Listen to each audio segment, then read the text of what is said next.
पुंडलिकावरद हरी विठ्ठल श्री ज्ञानदेव तुकाराम राज रामचंद्र भगवान की जय।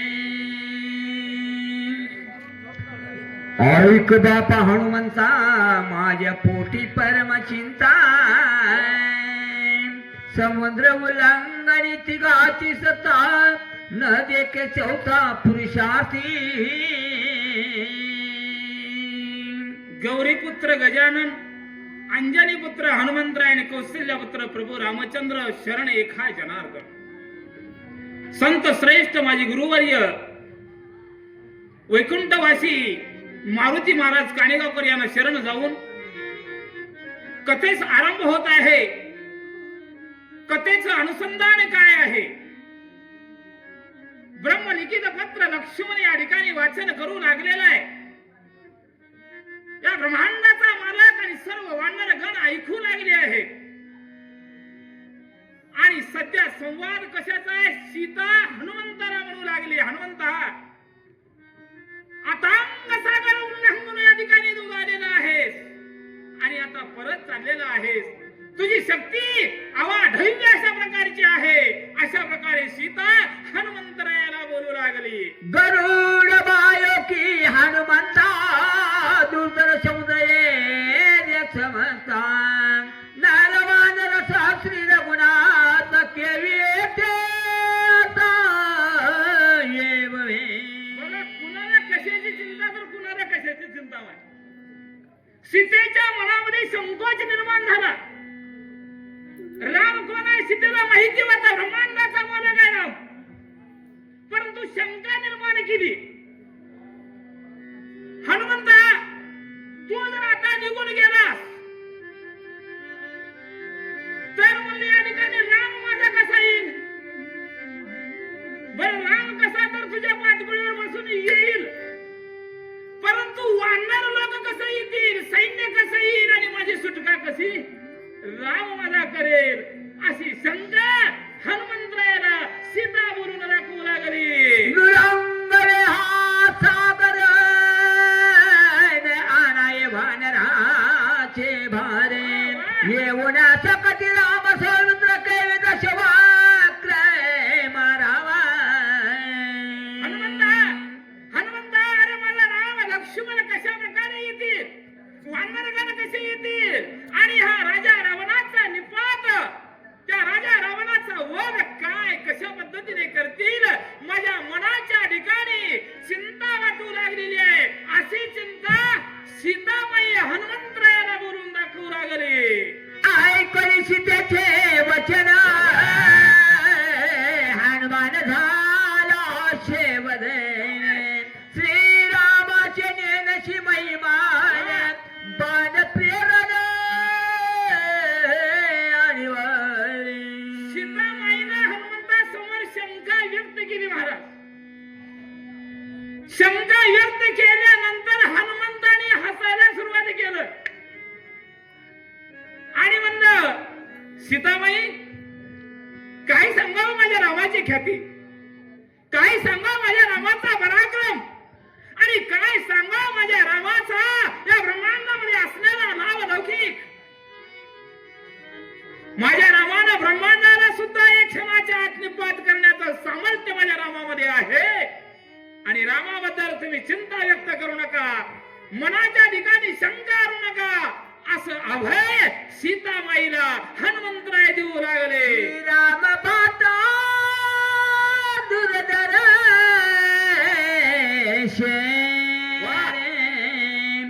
बाणी वाहोनी नर बन रे, उतरो परपारे निशाचर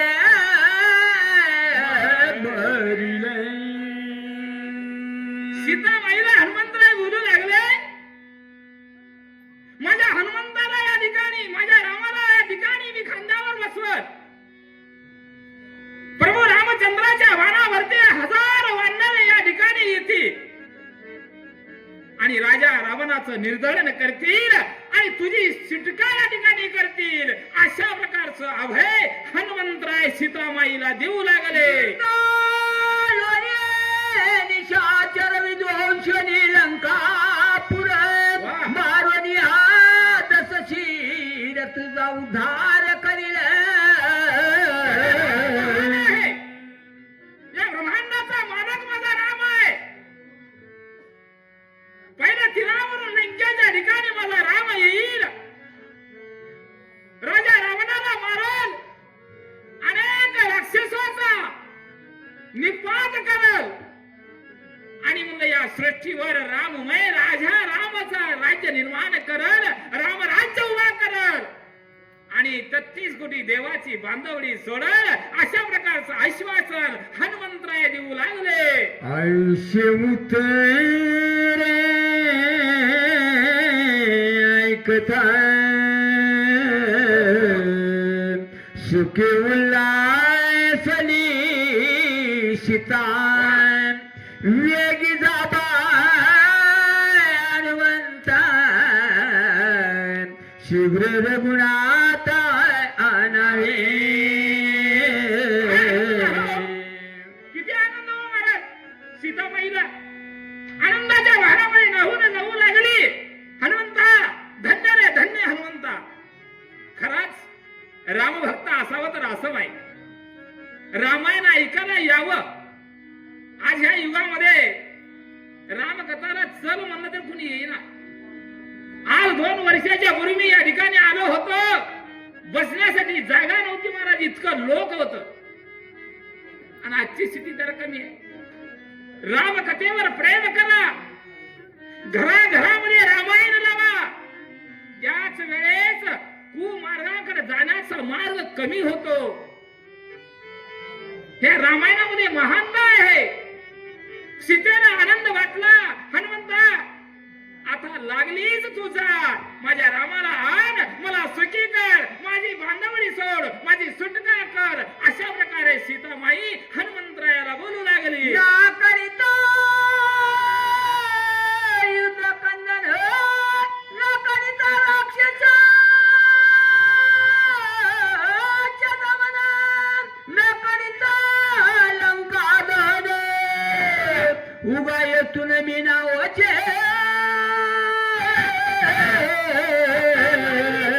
करू नकोस. पहिल्या तीराच्या ठिकाणी जा. प्रभू रामचंद्राला माझी शुद्धी सांग आणि माझ्या रामाला असंख्य वानर लोकांना सैन्याला घेऊन ये आणि राजा रावणाचं निपात कर आणि रामराजाची गुढी उभा कर. अशा प्रकारे सीतामाई हनुमंताला पुन्हा पुन्हा बोलू लागली. मी काय आलो नाटी कार मी नेऊ ते प्रति उत्तरे लंके माझे करीन क्षेत्र दशवाक्र बनीन. बघा म्हणले महाराज, मी काय बोलू. माझ्या अंतकरणामध्ये आनंद निर्माण झालेला आहे, मन भरभरून आलेला आहे. तुझ्यावरून काही कशा प्रकारचं उतराई मी या ठिकाणी होऊ. कारण महान अशा प्रकारचं कार्य हनुमंता तू केलेलं आहेस आणि आता इथं वेळेची उसंत न घेता ताबडतोब निघ आणि माझ्या रामाचं दर्शन मला घडव. अशा प्रकारे सीतामाई बोलू लागली. राक्षसाचे पळे किती किती सैन्य शस्त्र शक्ती अवघी चुकीने मी मारोते रणयुत्पत्ती भिडीने. राक्षस कितीही जरी असले, असंख्यात राक्षसाचा निपात म्हणला भगवंत या ठिकाणी करणार आहे आणि रामराजाची गुढी उभा या ठिकाणी करणार आहे. सद्भक्ताचा उद्धार या ठिकाणी प्रभू रामचंद्र करणार आहेत आणि लावू नको म्हणून सीतामाई बोलू लागली. राक्षसाचे करा झगड मुख्य मूळ उपाड हनुमान बुद्धिवंत गाडा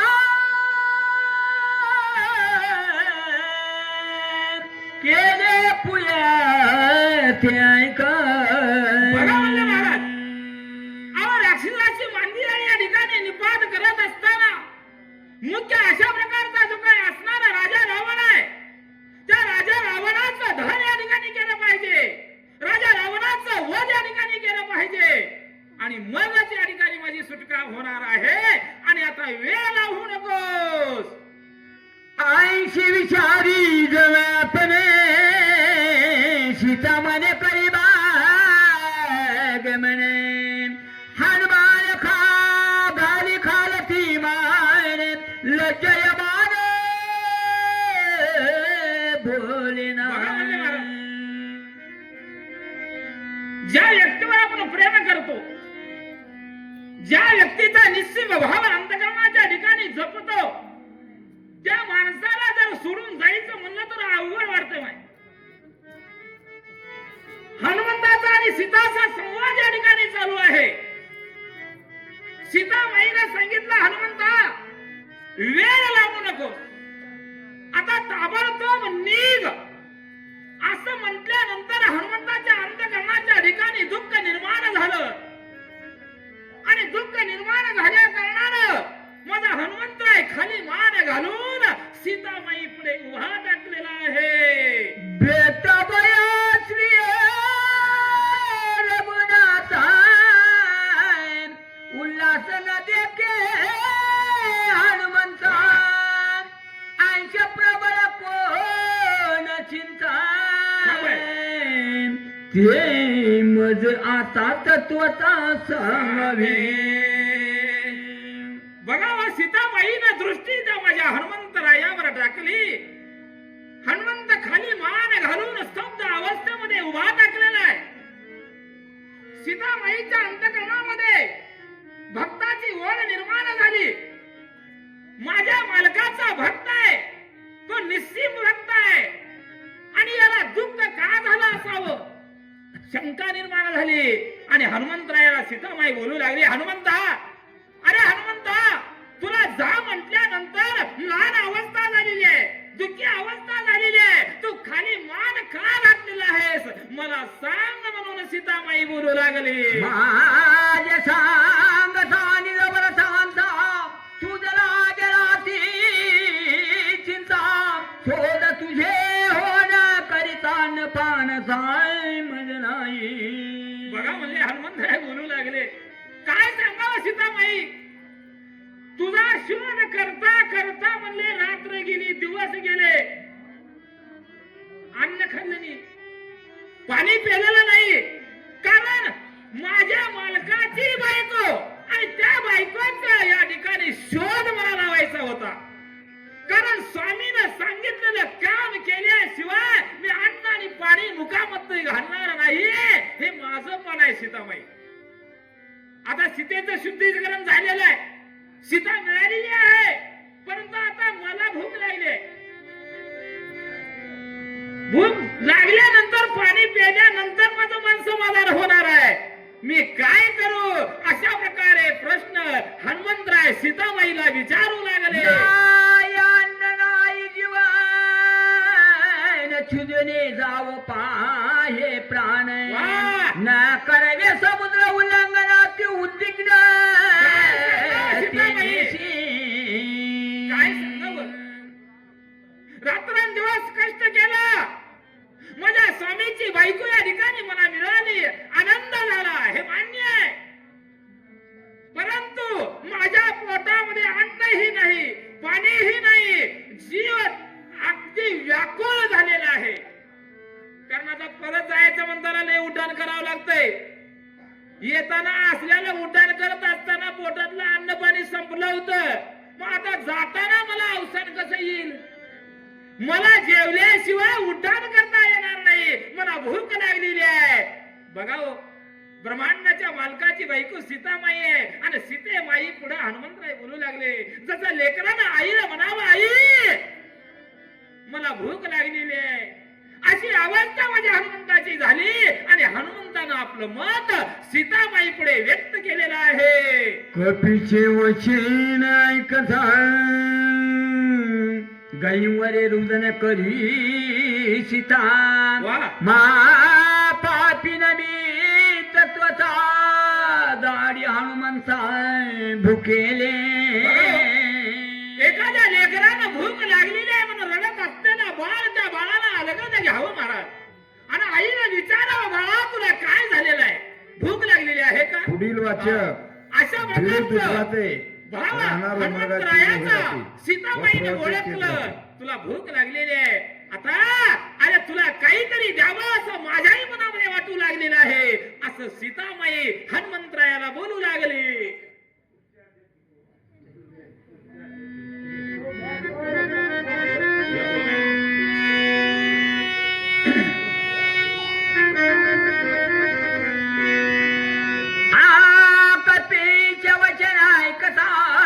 गहीवरे रुदन करी सीता मा पापीन मी तत्वता धाडी हनुमंत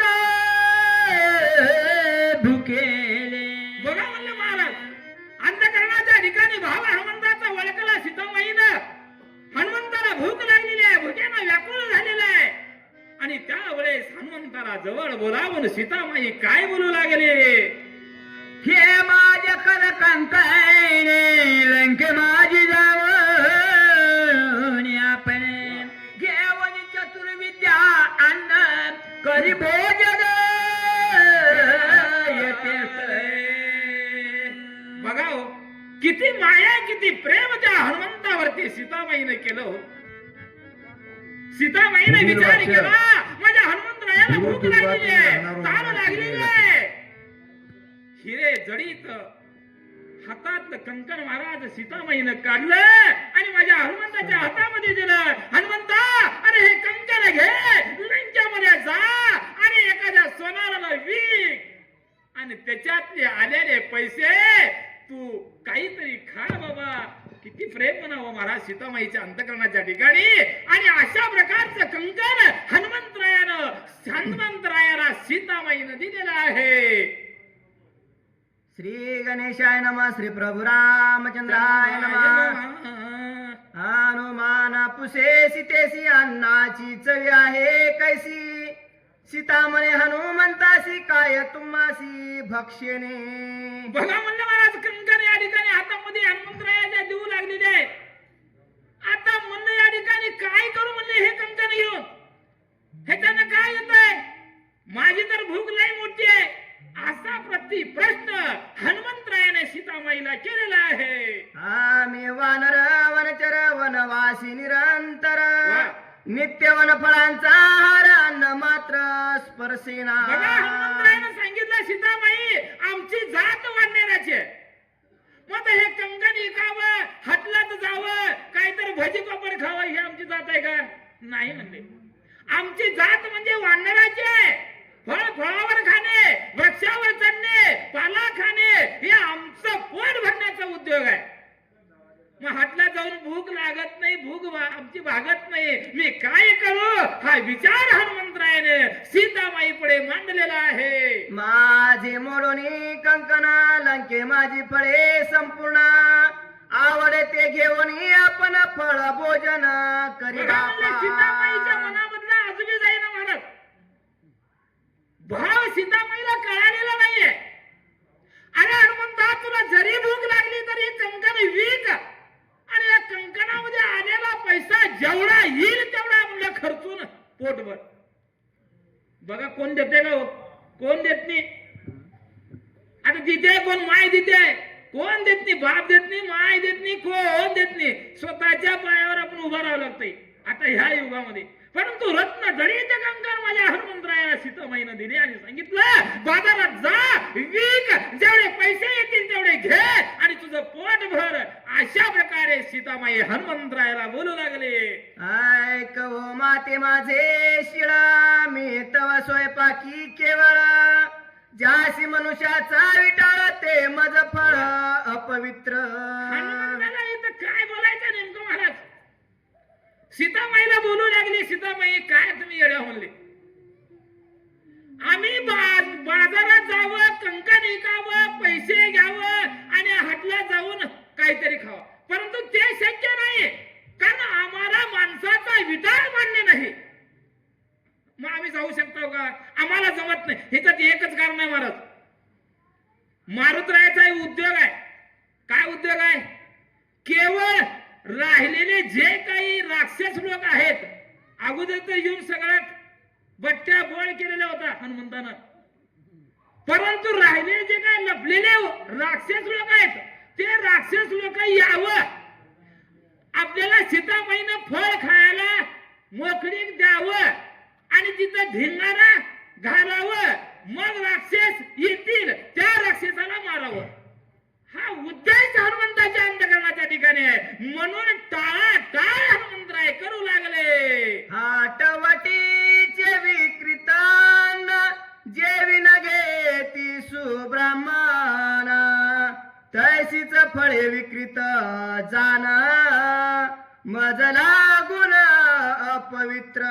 बघा म्हणले, जे फळावर जर मार्केटमध्ये जर आले, लंकेमध्ये जर कोणी विकायला बसलं, परंतु त्या फळाला राक्षसानं तोडलेलं आहे, मग मला त्यांचा विटाळ मान्य नाही, ते जर खाल्लं तर मला विटाळ होणार आहे. म्हणून सीतामाई मी ते खाऊ शकणार नाही, कोणी तोडून दिलं तर मी खाणार नाही, कारण माझ्या हातानं तोडावं आणि माझं उदरनिर्वाह करत भूक भागवावं, हाच माझा उद्देश आहे, असं स्पष्ट भाषेत हनुमंतराय सीतामाईला सांगू लागले. आय कोणी कपीच्या माता साक्षांकित झाली सीता, हनुमंतासी आहार्था कायम्यातार पावे. बघा म्हणजे हनुमंताचं संभाषण सीतामाईनं ऐकलं हो. काय करा म्हणले हनुमंताला? कंकण दिलं, बाजारात जा, विकून खा, तेही नाही. फळ आले तर फळ गाड्यावरले घेऊन का, त्याचा बी विटाळ होते. काय बरं करावं? आणि भूक तर हनुमंताला लागली आहे, त्याच्यातून मार्ग कसा काढावा हा विचार अंतकरणाच्या ठिकाणी सीतामाई करू लागले. याची अशोक वनात फळे आहेत अत्यंत भूत, यासी लावी ताची हात करतील घात राक्षस. बघा म्हणले, सीतामाईने स्पष्ट बोलायला सुरुवात केलं मारुतराया. अरे म्हणलं, अशोक वनाच्या ठिकाणी अनेक नाना प्रकारचे फळफळावर आहेत, तिथं जावं, त्या वृक्षावर चढावं, फळ तोडावं आणि खावावं. हे जर म्हटलं तर अनेक राक्षस लोक येतील, अनेक राक्षस लोक येऊन तुला मारतील. मग आता काय करावं असा विचार व्यक्त सीतामाईनं हनुमंतरायापुढे केली. कपे तुझा करतील घात, तो माझा प्राणांत, साधीला प्रयत्न होय व्यर्थ, स्वामी कार्यार्थ नासेल. हनुमंतराय महाराज सीतामाईचं. हनुमंता, अरे तो वृक्ष अशा वनाच्या ठिकाणी गेल्यानंतर फळ तोडत असताना अनेक राक्षस येतील, तुला मारतील, मग एवढं केलेलं कार्य पाण्यात जाईल. म्हणून तुला हात जोडून सांगते हनुमंता, अरे बाजारात जा आणि मिळेल ते खा रे हनुमंता. म्हणून सीतामाई बोलू लागले. हनुमान म्हणे असो वृत्तांत, जाईन बुकेला कुंथत, क्षुधा नव्हे हा कल्पांत, आला प्राणांत मज लागी. बघा म्हणले, आता सीताबाईनं कंकण दिली, तिथं तर जमणार नाही. आता वृक्षावर जाऊन अशोकवनाच्या ठिकाणी फळं तोडून खावं, तिथे राक्षस येतील, मारतील, ही सीताबाईला भीती. हनुमंताला आत्मविश्वास होता महाराज.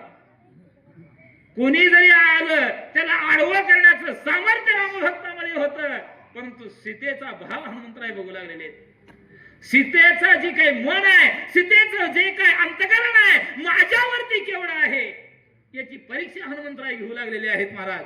आणि हनुमंत दुःखी झाले. काय करावं, सीतामाईच्या विरोधात तर वागलं तर जमणार नाही, काय करावं अशा प्रकारचा विचार अंतकरणाच्या ठिकाणी हनुमंतराय करू लागले. बोलता बोलता गेला चाचरी, मूर्छित पडला धरणी वारी, दोही डोळा लाविली चंद्री, सीता सुंदरी गजबजली. बघा म्हणजे अशा पद्धतीने बोलत बोलत असताना हनुमंतराय महाराज भुकेलेले होते, प्राण म्हणजे मुठीत घेऊन या ठिकाणी व्याकुळ झालेले होते. अशी अवस्था माझ्या हनुमंतरायाची सीतामाईनं पाहिली आणि सीतेला दुःख होऊ लागलं. थापटोनी हनुमंता, सोय सावध करी सीता, कोणासही कळो न देता, गुप्त अर्थात हनुमंत महाराज व्याकुळ झालेलं होतं का? नाही झालेलं होतं महाराज. नाटक आहे. नाटक म्हणजे कुठलं नाटक? सप्पा राम करून जायचं होतं राहिलेलं राक्षसाला. नाही त्याला धोरण सीतामाई समोर हनुमंतरायाने केलं.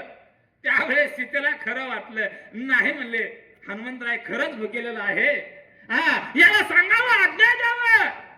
आणि आज्ञा द्यायला सुरुवात केली. हनुमंता अरे जा, अशा कोणाच्या ठिकाणी जाऊन वृक्षावर चढ आणि कुणालाही मागमूस न लागता फळ तोड आणि तुझं पोट भर, अशा प्रकारची आज्ञा सीतामाईनं हनुमंतरायाला दिलेली आहे. जो वरी हो एक सुधारण, पडली फळे खावी आपणा, गाली ते श्रीरामाची आना, फळे तोडून ना खावी.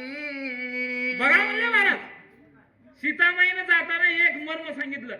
हनुमंता अशा कोणाच्या ठिकाणी जा, परंतु पडलेलेच फळ खा. तोडाला वरी गेला तर तिथं बनकर किंकर भरपूर आहे ते राखाला. ते लोक येतील तुला मारतील, म्हणून रामाची आण आहे तुला हनुमंता. अरे झाडाकडे पडलेले फळच तू घे आणि पोट भर, अशा प्रकारे सीतामाई हनुमंतरायाला सांगू लागले.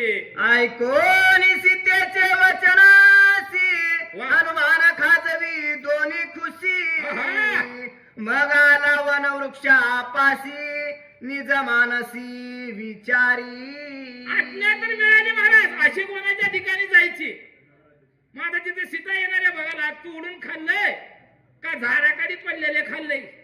हनुमंतानं लगेच म्हणजे या ठिकाणी आज्ञा शिरसामध्ये मांडली. आनंद माझ्या हनुमंताला झाला आणि हनुमंत सीतामाईची आज्ञा घेऊन अशा कोणाच्या ठिकाणी मार्गक्रमण करू लागले. सीता वचनाती प्रमाण, पाळोनी श्रीरामाची आना, वृक्ष उपडोनी झोडीना, फळे खाईना पडली ती. बघा म्हणले मला सीतामाईने काय सांगितली, फळ तोडायचं नाही, खाली पडलेले खायचं. हनुमंताने विचार केला, रामाची शपथ सीतामाईने घातलेली आहे. सीतामाईने काय म्हटलं, तोडून वृक्षावर जाऊन तोडून खायचं नाही. मग आता आपण उपराटी करायचं, वृक्षात उपडायचं आणि खाली पडलेली फळं खायचं. बघा किती ज्ञानी महाराज हनुमंतराय. कारण इथं रामाची आण आहे, रामाची शपथ आहे. ती शपथ ही आपल्याला शिरसामान्य मानायची आहे, सीतेचं बोल खरं करायचं आहे. म्हणून हनुमंताने युक्ती काढली. अशा कोणाच्या ठिकाणी गेले, वृक्ष मुळा सकट उपडले आणि फळ खायला सुरुवात केली. ऐकोन हनुमंताचे वृत्त, श्रीराम गदगदा हसत, सुग्रीववादी कपी समस्त सोय हसत. ब्रह्मलिखित पत्र लक्ष्मण या ठिकाणी वाचू लागलेले आहेत. प्रभू रामचंद्र ऐकू नये, 18 पत्र वानर या ठिकाणी ऐकू लागलेले आहेत. आणि ज्या वेळेस लक्ष्मणाच्या मुखातून ही वार्ता आली, काय हनुमंतराय असे कोणाच्या ठिकाणी जाऊन वृक्ष उपडलेला आहे, एवढं कानार माझ्या रामाच्या पडलं. आणि रामचंद्र खद खद खद हसायला सुरुवात केली. सर्व वानराला आनंद झाला. अशा प्रकारची वस्तुस्थिती त्या ठिकाणी निर्माण झाली. श्रीराम म्हणे घा सौमित्रा कपिने दमिले निशाचरा वा लंके माझी केले क्षेत्र त्या ब्रह्मपत्रा वाची वेगी बघा म्हणले प्रभू रामचंद्र लक्ष्मणाला बोलू लागले, लक्ष्मणा अरे काय पराक्रमी रे आपला हनुमंतराय. त्या लंकेमध्ये जाऊन सर्व वृक्षाचा विध्वंस या ठिकाणी केलेला आहे. महान पराक्रम या ठिकाणी हनुमंताने केलेला आहे रे. धन्य धन्य रे लक्ष्मणा हनुमंत आपला. अशा प्रकारची हनुमंताची स्तुती त्या ठिकाणी प्रभू रामचंद्र करू लागले. कैचे विध्वंसिले वना कैचे केले राक्षस कंदना वा. इंद्रित गांजिला दशानन ब्रह्मलेखन अरे लक्ष्मणा या पुढील कथा माझ्या हनुमंतरायानं अशा वनाच्या ठिकाणी जाऊन कशा पद्धतीने वृक्ष उपटले, कशा प्रकारे फळ या ठिकाणी खाल्ले आणि कशा प्रकारे अनेक राक्षसाला यम सदनाला पाठवले ही कथा मला वाचून दाखव रे लक्ष्मणा म्हणून विनंतीपूर्वक या ब्रह्मांडाचा मालक लक्ष्मणाला बोलू लागले. एका जनार्दना शरणा हनुमंताचे लंका दहना वा. श्रोता श्रीराम सावधान वक्ता लक्ष्मण ते आणि नाथबाबा एका ऐका. जनार्दन माऊलीला शरण जाऊन सांगू लागले की पुढील अध्यायाच्या ठिकाणी अध्याय लक्ष्मण संपत आहे, ब्रह्मपत्र टोपवाले. वाचणार आहे आणि प्रभू रामचंद्रासहित सर्व वानरगण ऐकणार आहेत आणि त्या हनुमंताचा पराक्रम ऐकून राम लक्ष्मण आणि सर्व वानराला आनंद होणार आहे. सुंदर अशा प्रकारची कथा पुढील अध्यायाच्या ठिकाणी आहे. अमृताही पेक्षा गोड आहे बरं का माहिती. अमृत जरी आणलं तर या कथेपुढे फिकं पडावं इतकी गोड गोड कथा म्हणलं या ठिकाणी आहे. तुम्ही संत श्रोते सज्जन हो लक्षपूर्वक तन मन धन एकाग्रचित्त करून ऐका म्हणून नाथ बाबा विनंतीपूर्वक श्रोतेगणाला बोलू लागलेले आहे. स्वस्ति श्री भावार्थ रामायण सुंदरकांड एका कालटिका हनुमंत प्रथम लेखनम प्रवर्णम नाम 19 पुढील वाचन. कुंडली गौरी महादेव धुते राहणार खानापुरे राहते व प्रवचक नागनाथ शिरगिरे प्रभु उमरगा हे राहते. रामचंद्र भगवान की जय. पुढील वाचक महादेव धुते खानापूरकर हे राहतील व प्रवचक नागनाथ महाराज शिरगिरे हे राहतील. या तुमची जागा आम्ही घेतलो जागी बसा.